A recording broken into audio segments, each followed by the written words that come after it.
There's a sail on the flat. Sail on the flat. That's a pair of slammers, boys.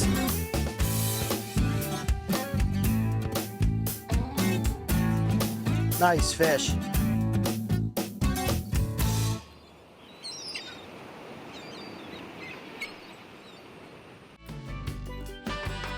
Reelin' in the Keys with host Captain George Clark Jr.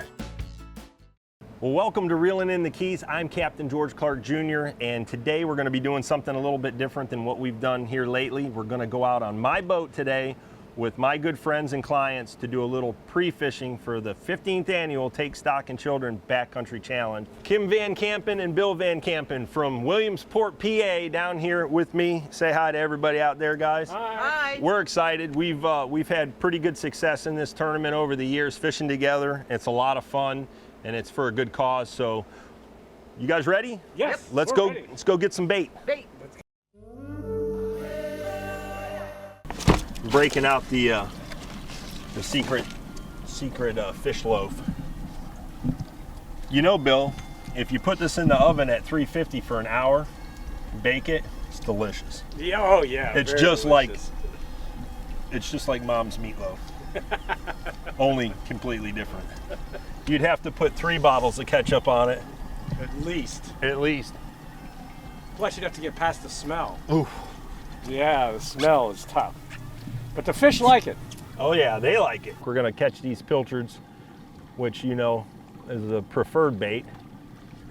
And it's so calm, if you look out here, you may even see them on the surface. That helps us a lot on these calm days, but on the flip side of things, makes it a little bit more difficult to approach them with a boat unless you have peace offerings. You have to give them food.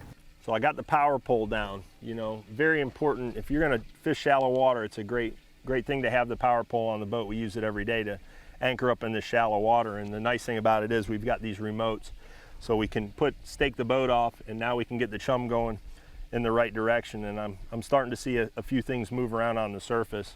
But Bill, the other day a woman asked me if this was my life alert.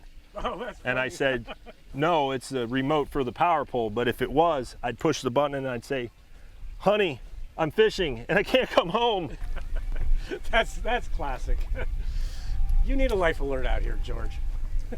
Yeah, this is part of pre-fishing, especially if you're fishing tournaments and you're fishing live bait. We just kind of crossed this spot off the list now because there's really not much here. So I'm gonna run a short distance to the next spot and we'll do the same thing.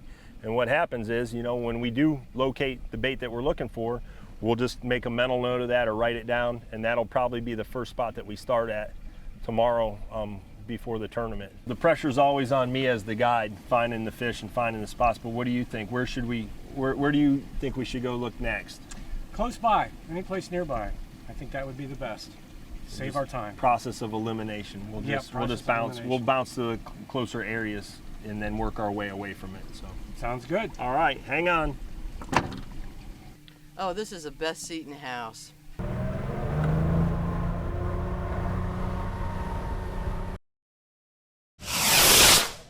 Look out here, you can see we've got some pinfish on the surface. There's some needlefish. That's great. There's a lot of activity in this area, but what we're really looking for are the pilchards, and I just see them swimming up now, eating the chum. So that's a cool thing. Now that I got these pilchards kind of swarming around the boat, eating the chum and stuff, a lot of times, rather than just throw the net on them, I'm gonna try to sabiki a few. They're pretty good sized baits, and I can keep them overnight that way. And then as they get concentrated, then I can throw the net on them, and we'll have enough fish to go pre-fish. So just using this little small sabiki rig, putting it down there, and catching 1 and 2 at a time. A sabiki rig is it's just real thin line, and it's got these little flies attached to it. There's normally about 6 or 8 of these little guys with a real small gold hook. And when you put it in the water, these bait fish, they go crazy over it. It looks like a small, you know, shrimp or bait fish. And what we do is we just put it out there. It's got a lead on the bottom. You know, we just attach this lead to the bottom to keep it from, you know, the fish from just swimming all over the place. And we just drop it down, and they'll find it. You might want to jiggle it a little bit to get a little action out of your sabiki, and they'll come find that. Oh, got him on. And that is sabiki fishing. So you catch these fish, these pilchards on these little tiny hooks, and then you use a dehooker. I'm gonna walk back to the back here and dump them in the well.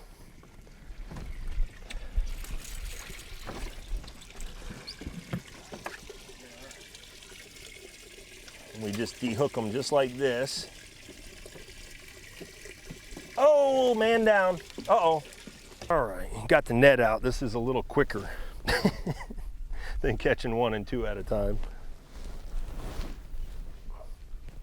But again, we found some bait on a spot. Now we'll remember this for tomorrow. Come back and look here first thing in the morning. And we don't really want to beat on the fish too much. So as far as the bait's concerned, we just need enough to go look around a little bit. So we're not going to try to catch, you know, 300 or 400 baits when we only need 40 or 50 for the day. So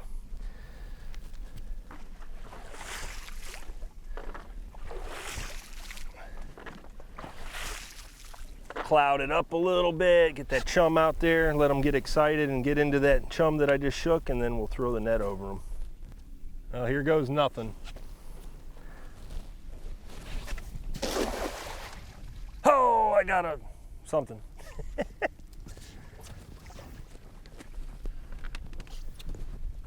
Oh, I see it, it's flashing.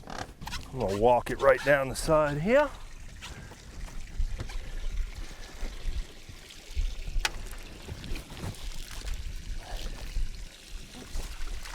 There we go.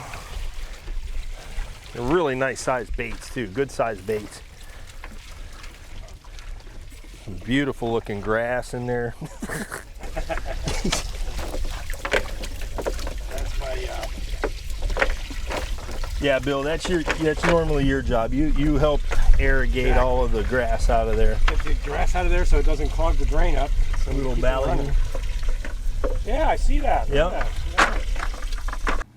Well, I'm gonna mark this spot down. Now I know that there's some bait fish here. They kind of scattered. The pinfish are chasing them around, and there's actually some ladyfish here now that are chasing them around. But this will be a good place for us to start. You know, Sounds I'm gonna good. go hit one more spot. We'll look for some trout there, and see if the bait comes up there. We might throw the net one more time. I think we've got enough to fish with for the rest of the day to go look around.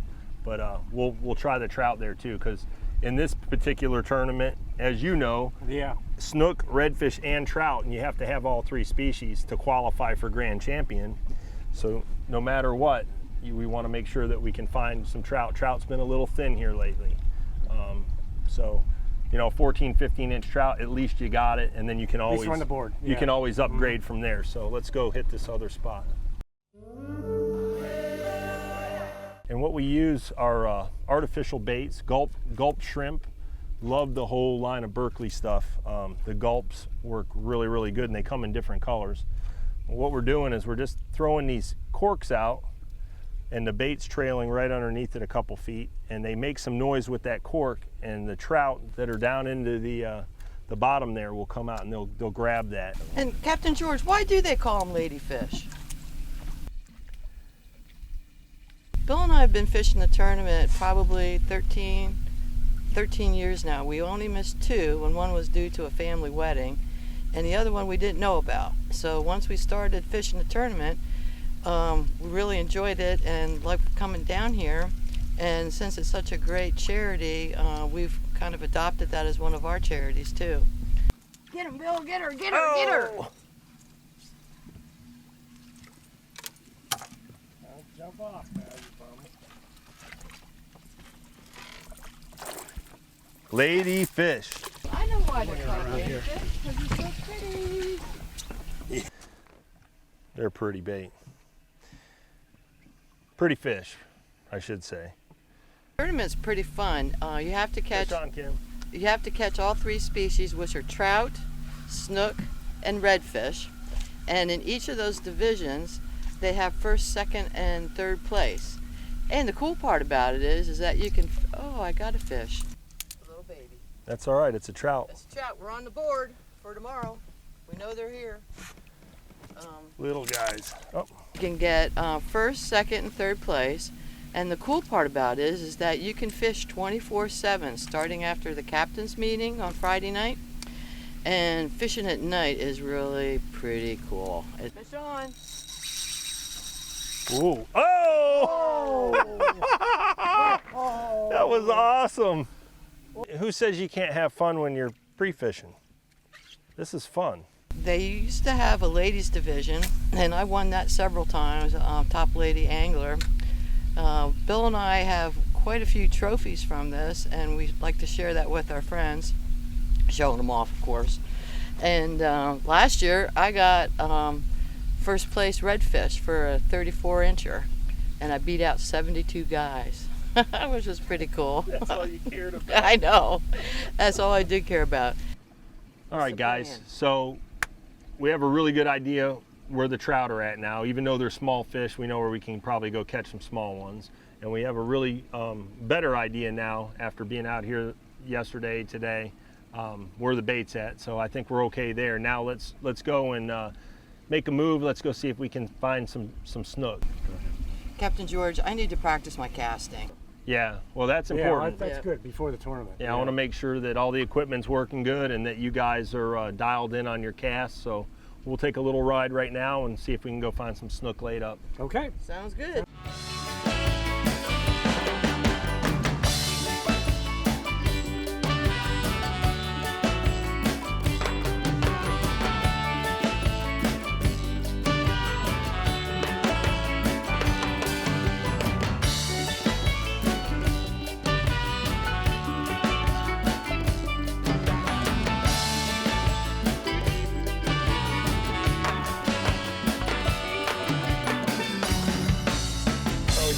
Drove around a little bit, looked in a couple other spots, pulled up to this spot, got good tide, saw a couple fish laid up right out of the gate, and now we're just fishing these pilchards. We're gonna fish it a little bit, see how the fish respond, see what we see, but by no means are we gonna beat on it. We won't beat this spot up, and we'll go and we'll hit another one right afterwards, but want to see if these fish will eat.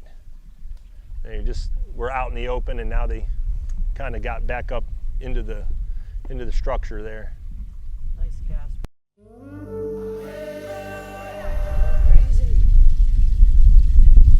Oh, he's getting chased. Tip up, rod tip up. Keep winding, he's coming at you, coming at you.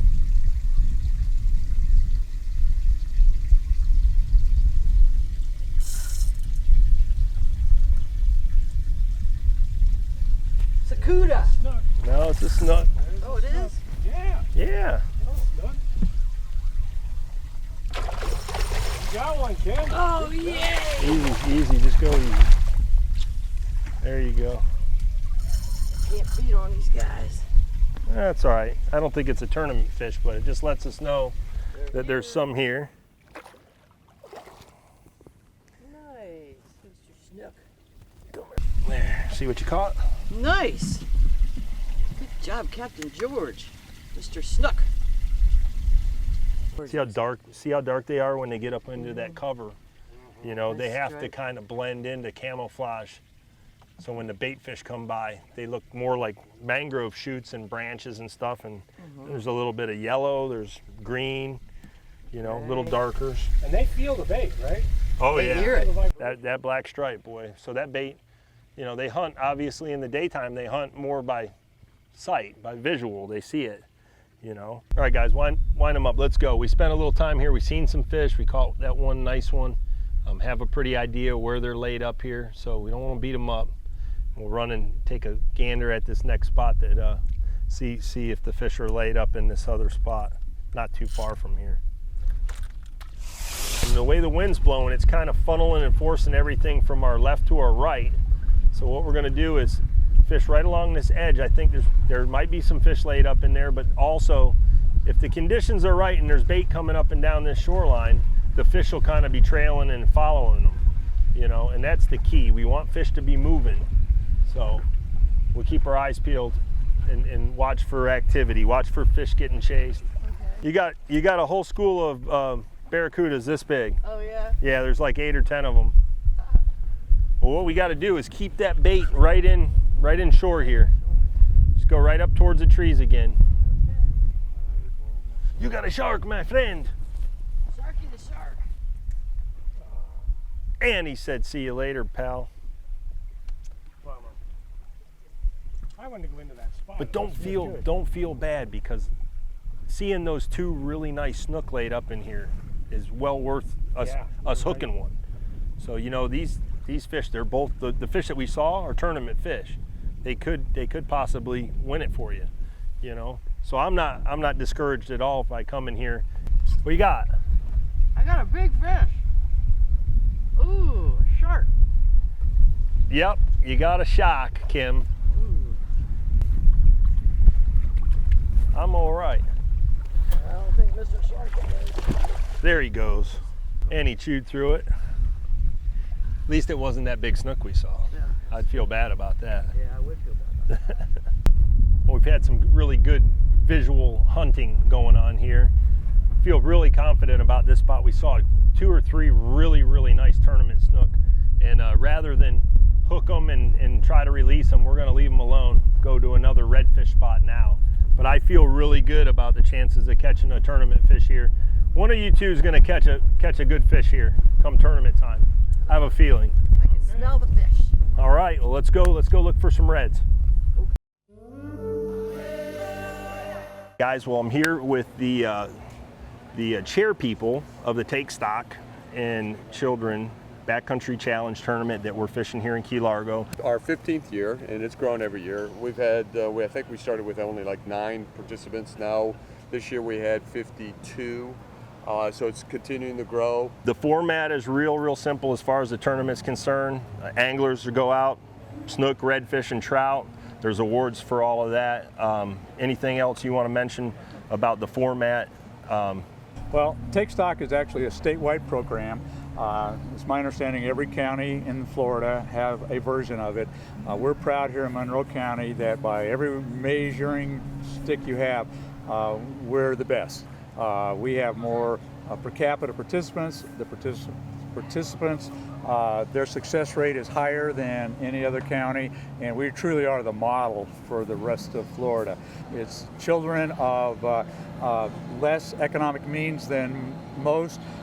They are selected based on, in 6th grade, if they have good grades and have stayed out of trouble and they qualify, they get a full 4-year college scholarship when they that's awesome. graduate from high school. They have a signing ceremony, just like signing for college.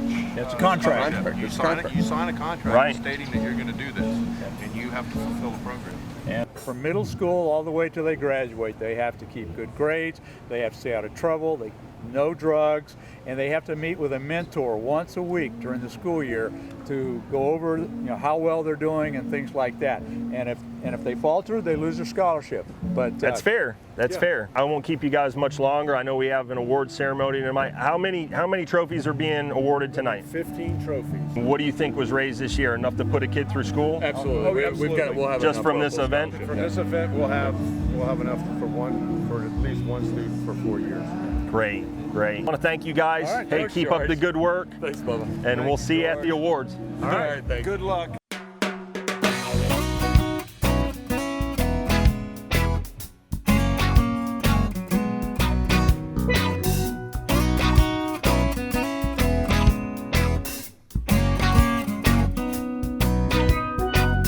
Captain Kerry Wingo, another guide in Key Largo, part of the Key Largo Guides Association. And Kerry, you fish this tournament every year like I do with clients. How did this year compare to maybe last year or the year before? How'd you guys do? What'd you see? It was a little tough this year for us. We had some adverse weather conditions. We still caught some fish, had a good time. My anglers were great. We just kept telling ourselves why we were here. We're here for the kids, for the Take Stock and Children program. I know it was tough, but did any of them, you think you got something going trophy-wise or no? I think we got 2nd place in the trout division, which was nice. And that's tough, man. I'm telling you right now, the trout bite this year was way different for us than it was last year. They've been almost non-existent lately. We just, sometimes it's good to be lucky.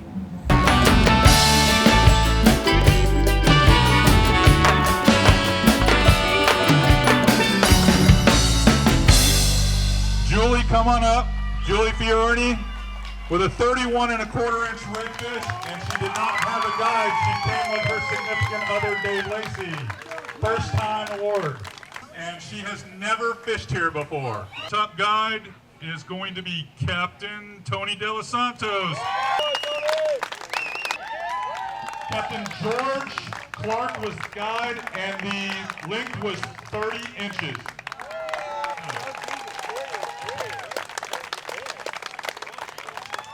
Tune in next week for more Reeling in the Keys.